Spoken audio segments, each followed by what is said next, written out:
नमस्कार, आप देख रहे हैं न्यूज़ 18 इंडिया और मैं हूं आपके साथ गायत्री शर्मा। सबसे पहले अपील यही है कि मास्क जरूर पहनें, क्योंकि मास्क ही कोरोना से सबसे बड़ा बचाव है और इसीलिए हमने मुहिम भी शुरू की है #मास्क पहनो इंडिया। एक बार फिर से हम आपसे अपील कर रहे हैं कि आप मास्क जरूर पहने, क्योंकि अगर कोरोना से बचना है तो मास्क से ही बचा जा सकता है। और आइए शुरुआत करते हैं इस वक्त की बड़ी खबर के साथ। गाजियाबाद से इस वक्त की बड़ी खबर है कि बुजुर्ग की पिटाई और वीडियो वायरल होने के मामले में पुलिस ने 2 और लोगों को गिरफ्तार किया है। गाजियाबाद पुलिस की क्राइम ब्रांच की तरफ से LNJP अस्पताल के पास से इससे गिरफ्तार किया गया उमेद पहलवान को गिरफ्तार किया गया है। पुलिस ने उमेद का मोबाइल भी बरामद कर लिया और उसकी जांच की जा रही है। उमेद पहलवान पर वीडियो के जरिए नफरत फैलाने और सोशल मीडिया पर धार्मिक भावनाओं को भड़काने का आरोप लगा है। पुलिस ने गाजियाबाद से पॉली उर्फ गुलशन को भी किया है गिरफ्तार। गुलशन पर बुजुर्ग की पिटाई का आरोप है। हाल ही में गाजियाबाद में एक बुजुर्ग की पिटाई का वीडियो वायरल हुआ था और इस वीडियो में कुछ लोग बुजुर्ग को एक कमरे में बंद कर बेरहमी से पीटते दिखाई दिए थे।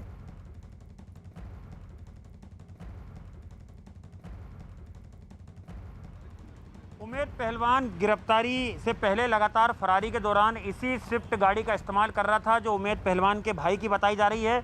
आप देख सकते हैं DL5CS 3721 नंबर की ये स्विफ्ट गाड़ी है, जिसके साथ उमेद पहलवान को LNJP अस्पताल के पास से गिरफ्तार किया गया है। बता रहे हैं कि फरारी के दौरान दिल्ली में कई ठिकाने जो हैं उमेद पहलवान ने बदले और इस गाड़ी का इस्तेमाल किया। इसमें उमेद पहलवान के जो कपड़े हैं वो भी बरामद किए गए हैं। उसका मोबाइल फ़ोन जिससे उसने फेसबुक लाइव किया था वो भी बरामद कर लिया गया है।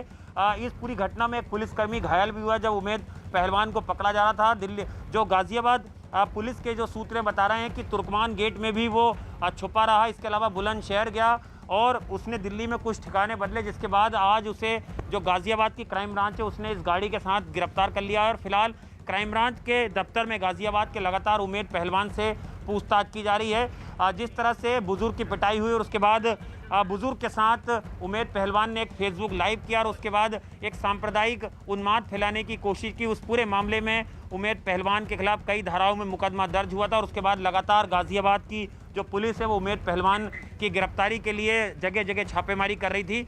फिलहाल गाजियाबाद क्राइम ब्रांच के दफ्तर में उमेद पहलवान से पूछताछ की जा रही है और उसे कल कोर्ट में पेश किया जाएगा।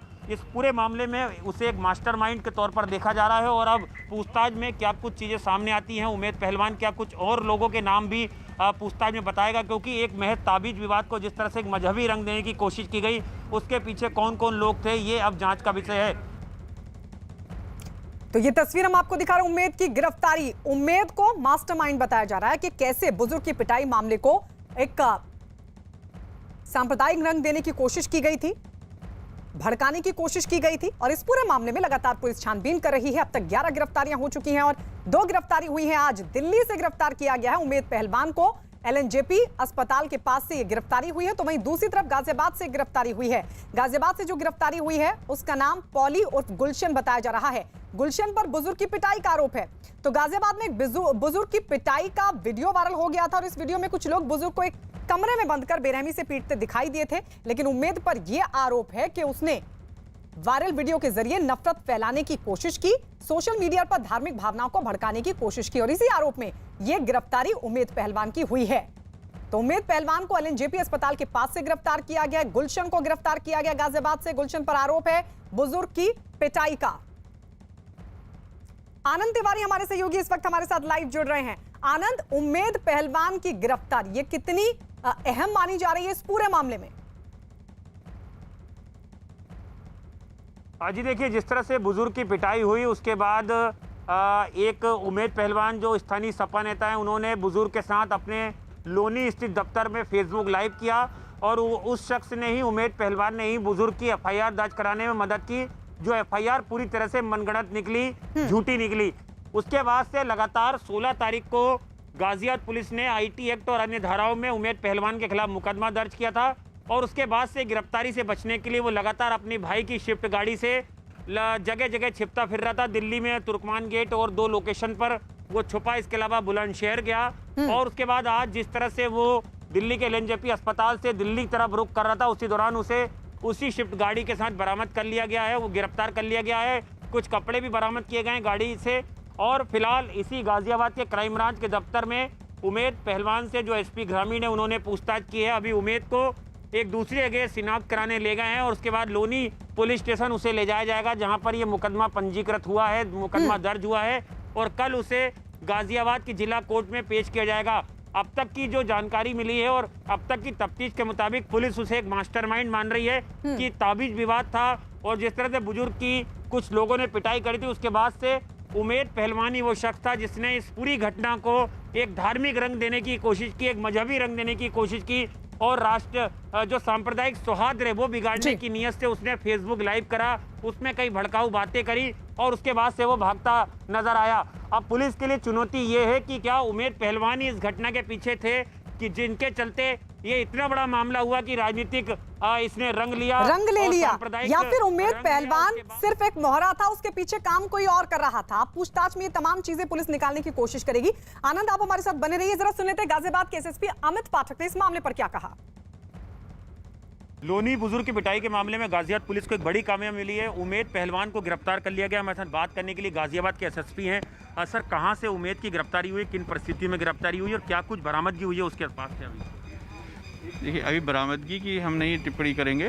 अरेस्टिंग LNJP हॉस्पिटल के पास से दिल्ली में क्राइम ब्रांच और गाजियाबाद पुलिस द्वारा कर ली गई है।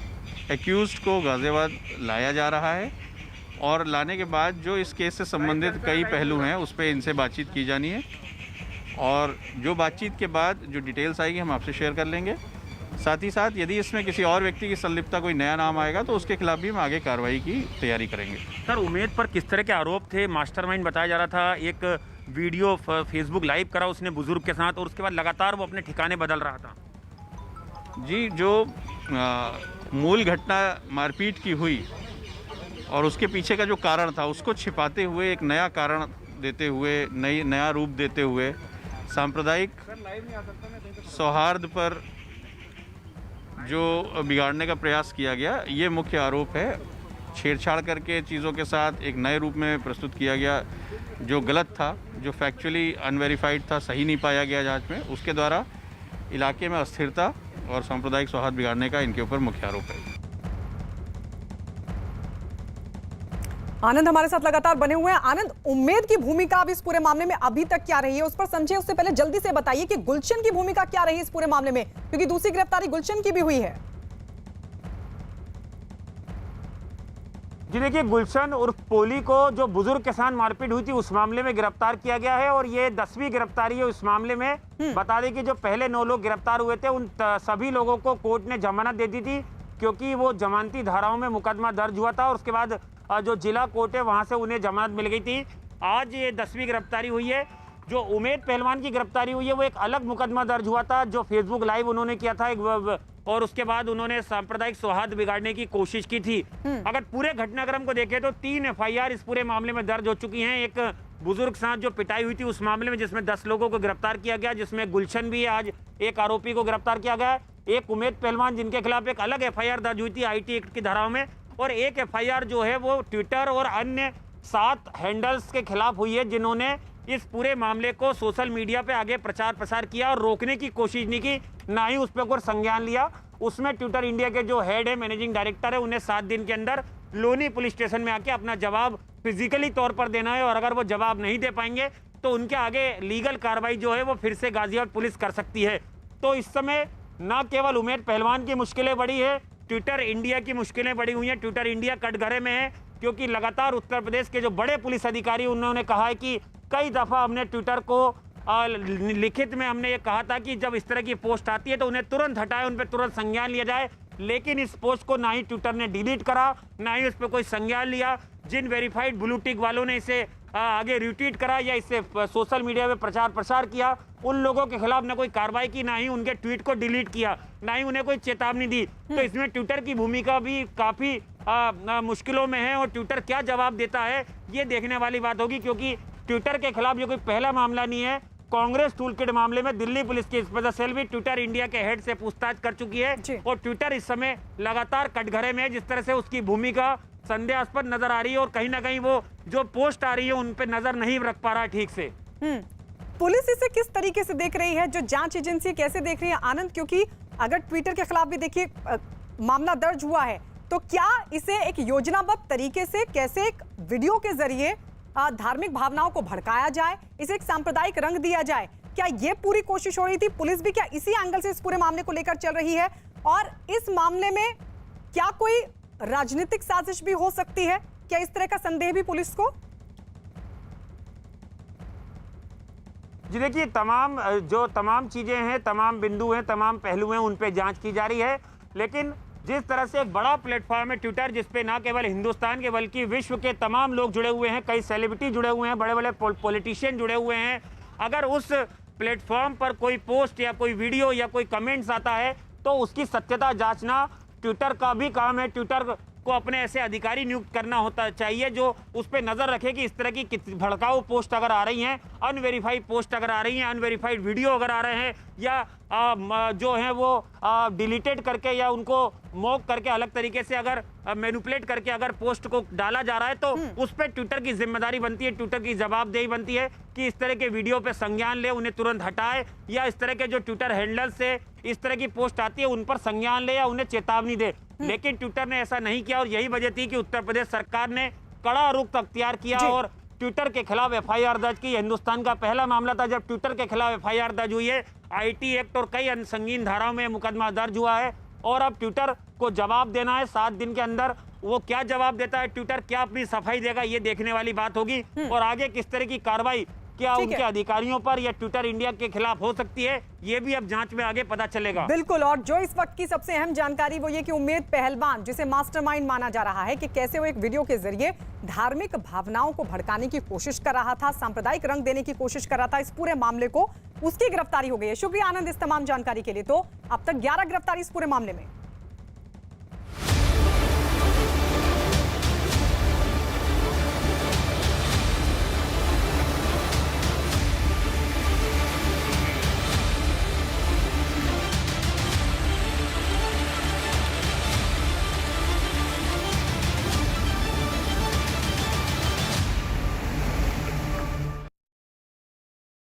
उत्तराखंड के चमोली में पिछले 48 घंटों से हो रही बारिश ने लोगों की परेशानी बढ़ा दी है। तेज बारिश से बद्रीनाथ हाईवे पर पहाड़ का मलबा आने से कई गाड़ियां वहां पर फंस गई, तो मलबे में दबकर कुछ गाड़ियों को नुकसान भी पहुंचा। ये तस्वीरें हम आपको दिखा रहे हैं, अलग अलग तस्वीरें आपके सामने, किस तरीके से नदी उफान पर है, मलबे से रोड बंद है, पानी में ट्रक डूबा हुआ दिखाई दिया और गाड़ियों को भी खासा नुकसान पहुंचा।